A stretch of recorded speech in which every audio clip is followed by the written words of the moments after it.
Haraway ಭಾಗದ ಗ್ರಾಮ ಸಂಪರ್ಕಗಳ ರಸ್ತೆ ಅಭಿವೃದ್ಧಿ ವಿಶೇಷ ಆದ್ಯತೆ ಶಾಸಕ ಗಣೇಶ್ ಪ್ರಸಾದ್ 1.50 ಕೋಟಿ ವೆಚ್ಚದ ರಸ್ತೆ ಅಭಿವೃದ್ಧಿ ಕಾಮಗಾರಿ ಚಾಲನೆ.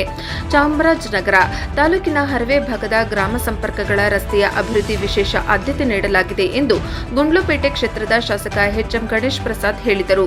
ಕ್ಷೇತ್ರದ ಮಲೆಯೂರು ಗ್ರಾಮದ ಸೋಮೇಶ್ವರ ದೇವಸ್ಥಾನದ ರಸ್ತೆಯಿಂದ ಹರವೆ ಮಾರ್ಗದ 1 ಕಿಲೋಮೀಟರ್ ರಸ್ತೆ ಅಭಿವೃದ್ಧಿ 1.5 ಕೋಟಿ ವೆಚ್ಚದಲ್ಲಿ ಅಭಿವೃದ್ಧಿಪಡಿಸುವ ಕಾಮಗಾರಿಗೆ ಗುದ್ದಲಿ ಪೂಜೆ ನೆರವೇರಿಸಿ ಮಾತನಾಡಿದರು.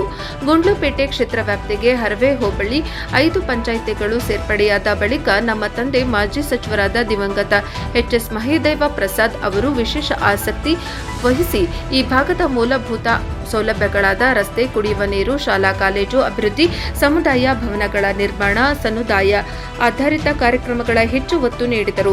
ನಂತರ ನಮ್ಮ ತಾಯಿ ಮಾಜಿ ಸಚಿವರಾದ ಗೀತಾ ಮಹದೇವ ಪ್ರಸಾದ್, ಈಗ ನಾನು ಶಾಸಕನಾಗಿ ಅವರ ಅಭಿವೃದ್ಧಿ ಕಾರ್ಯಕ್ರಮಗಳನ್ನು ಮುಂದುವರಿಸಿಕೊಂಡು ಹೋಗುತ್ತಿದ್ದೇವೆ. ಕಳೆದ 2 ವರ್ಷಗಳ ಅವಧಿಯಲ್ಲಿ ಈ ಭಾಗದ ರಸ್ತೆಗಳ ಅಭಿವೃದ್ಧಿ 10 ಕೋಟಿ ವೆಚ್ಚ ಮಾಡಲಾಗಿದೆ ಎಂದರು.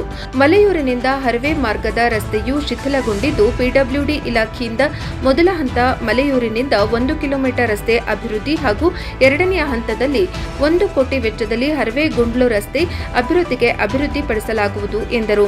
ಈ ಸಂದರ್ಭದಲ್ಲಿ ಜಿಲ್ಲಾ ಪಂಚಾಯಿತಿ ಮಾಜಿ ಸದಸ್ಯ ನವೀನ್ ಕೆರೆಹಳ್ಳಿ, ಮುಖಂಡರಾದ ಮುಡ್ನುಕೋಡು ಕುಮಾರ್, ಮಲೆಯೂರು ಆನಂದ್, ರಾಜಪ್ಪ, ನಾಗಪ್ಪ, ಎಂಬಿ ರೇವಣ್ಣ, ಹರವೆ ರಂಗಸ್ವಾಮಿ, ನಾಗೇಶ್, ಮಹಾದೇವಸ್ವಾಮಿ, ಸಿದ್ದರಾಜು, ಕೆರೆಹಳ್ಳಿ ರೇವಣ್ಣ, ಮಲೆಯೂರು ಗಿರೀಶ್, ಗುರುಸಿದ್ದೇನಗೌಡರ್, ಕೆಬ್ಬೆಪುರ ಹರೀಶ್, ಗುತ್ತಿಗೆದಾರ ಮಂಜುನಾಥ್ ಇತರರು ಇದ್ದರು.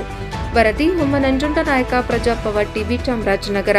ಇಲಾಖೆಯ ರಸ್ತೆ ಆಗಿದ್ದು ಇವತ್ತು ಇದು ಕಳೆದ 6-7 ತಿಂಗಳಿಂದನೇ ಟೆಂಡರ್ ಆಗಿತ್ತು. ಅದರ ಕಾರಣಾಂತರಗಳಿಂದ ಇದು ತಡವಾಗಿದೆ. ಇವತ್ತು ಗುದ್ದಲಿ ಪೂಜೆ ಮಾಡಿದೆ. ಅತಿ ಶೀಘ್ರದಲ್ಲೇ ಈ ಕಾಮಗಾರಿ ಮುಗೀತಿದೆ. ಈ ಭಾಗದ ಒಂದು ಮೇಜರ್ ರೋಡ್ ಇದು ಅನುಕೂಲ ಆಗ್ತದೆ.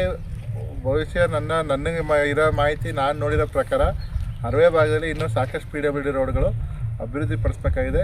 ಈಗ ಬರ್ತಕ್ಕಂಥ ಏಪ್ರಿಲ್ ತಿಂಗಳಲ್ಲಿ ನಮ್ಗೆ ಕೊಡೋದಂಥ ಅನುದಾನದಲ್ಲಿ PWDಗೆ ಹೆಚ್ಚಿನ ಅನುದಾನ ಹರವೆ ಭಾಗಕ್ಕೆ ಹಾಕಿ ಇಂಪ್ರೂವ್ ಮಾಡೋದಕ್ಕೆ ಕೆಲಸ